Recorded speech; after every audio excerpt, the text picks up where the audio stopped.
Hey! Wow! Welcome to a new episode of Nate's MMA Corner. I'm Nate.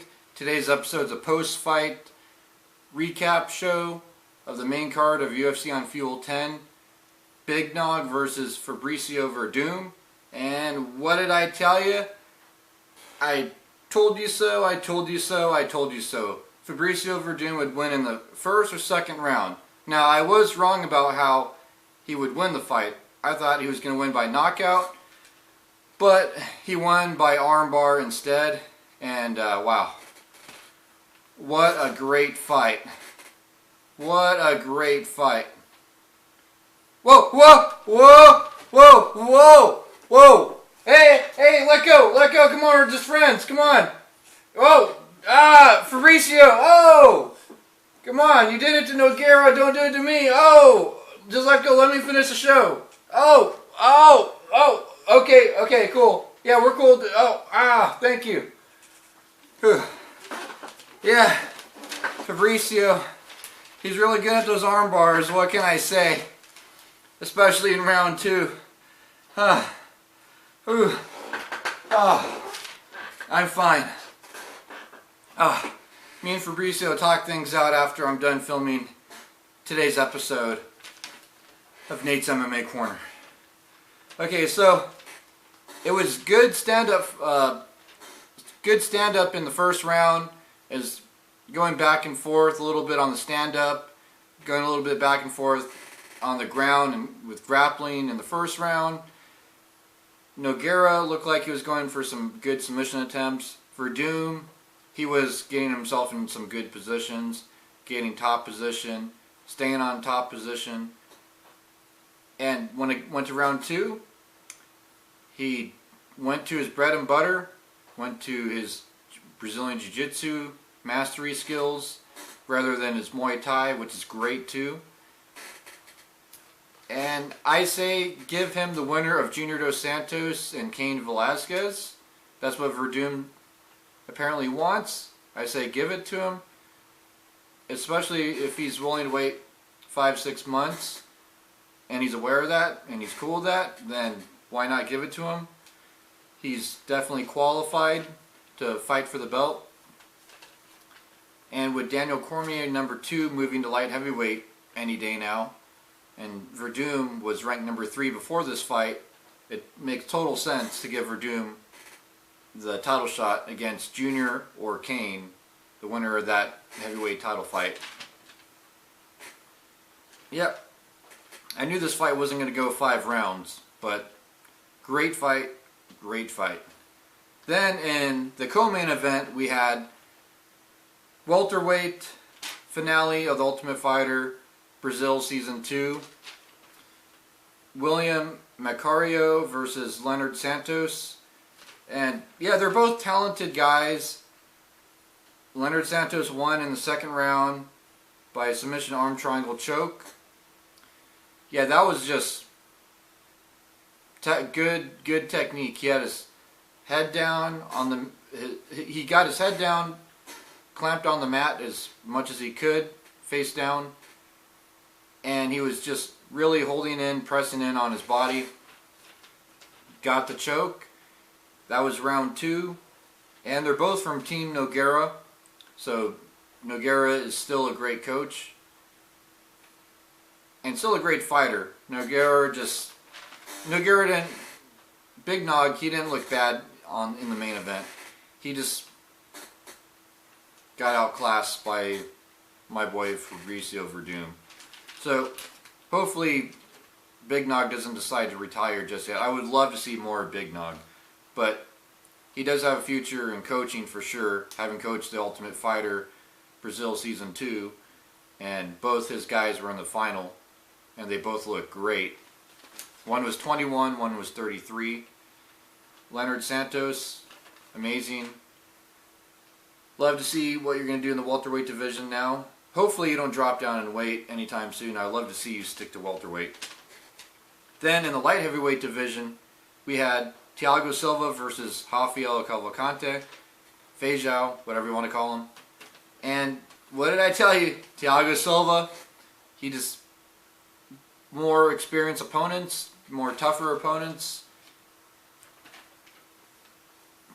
got the job done. Yeah, this was definitely up there with fight of the night. I totally agree with the UFC on this. Thiago Silva got fight of the night and knockout of the night. Thiago Silva looked great. He was smart, technical, blocking the shots, moving side to side, not staying too much in one spot. But he stayed in the pocket, and he was smart staying in the pocket. Great knockout win for Thiago Silva. And like I said on the pre-fight show, hopefully both guys passed drug tests, so there's no controversy on this whole thing, and they can just leave it at Thiago Silva's back. Can't wait to see more of him. He's always an exciting fighter. He had a great fight against Rashad Evans at UFC 108. That was one of the best fights of all time in the light heavyweight division, especially for a Rashad Evans fan like I am. Then, oh yeah, and Thiago Silva caught Rafael with a great uppercut and just capitalized and really went after it, and it was really impressive. If you haven't seen the match, at least watch the highlights. Then in the middleweight division, on the main card, we had Daniel Sarafian and Eddie Mendez. Great fight. I like how it just got quick, straight to the point. I'm a big fan of first and second round finishes. For me, if matches go to a decision, usually you know halfway into who won the fight already, and it just stays that way. But this whole entire main card had no decision wins at all. They're all first and second round finishes. That's what I like to see. This whole main card just blew me away.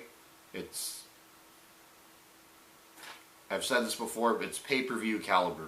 Yeah, Daniel Sarafian, he won by a submission arm triangle choke. Just great technique, brute force. Went for it. Yeah, just like in the middle of the round, took care of business.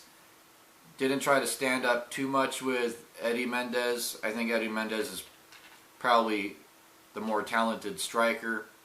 Of course, matter of opinion, but yeah, Daniel Sarafian, he should have beat CB Dalloway in my opinion, but great to see him win and stay in the UFC, and he's back up there now.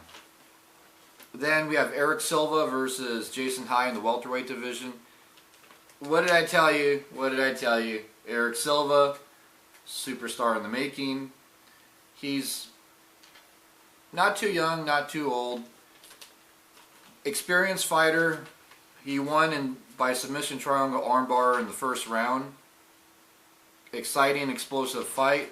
Jason High apparently has this amazing wrestling, and I knew Erik Silva would learn how to deal with it, especially after the John Fitch fight, where he faced a wrestler, and Jason High is a great wrestler, so he learned how to deal with wrestling and translate his jiu-jitsu skills into dealing with wrestlers, and that's exactly what he did. He won by first round triangle armbar, took care of business.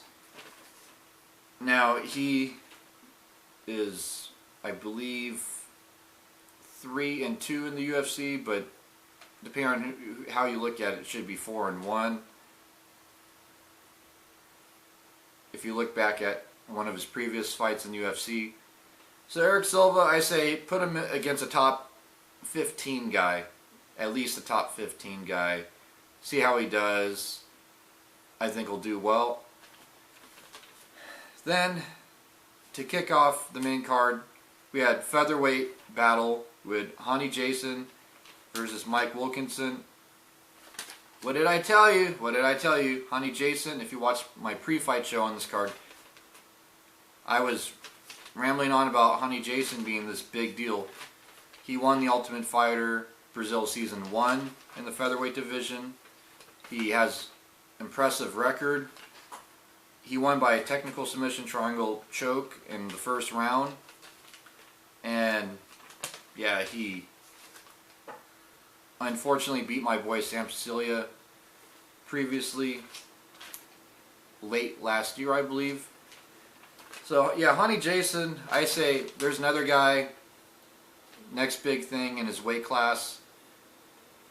Put him up against a top 15, top 20 guy. Maybe top 10, but that might be too much too soon for him. Get him some more fights in the UFC. I'm sure he'll do fine. Maybe after another win or two, then give him a top 10 guy. But yeah, Honey Jason, he's definitely solidified his Ultimate Fighter champion status. And that pretty much wraps up the post-fight show for UFC Unfueled 10. Stay tuned. In the coming days I will do a pre-fight show for UFC 161. That is Rashad Evans versus Dan Henderson. I will do a pre-fight rundown of the main card, so that will be exciting. On that card you have Stipe Miocic versus Roy Nelson, Rashad Evans versus Dan Henderson. I think this could be one of those sleeper hit pay-per-views where we're just like, yeah, it's a pay-per-view. We have nothing else to do this weekend. We'll watch it. And then the people that do watch it are glad they watched it. So don't count it out. Kind of like UFC 147 last year. No one really expected that to be that good, but it turned out to be that good. So until then, see ya.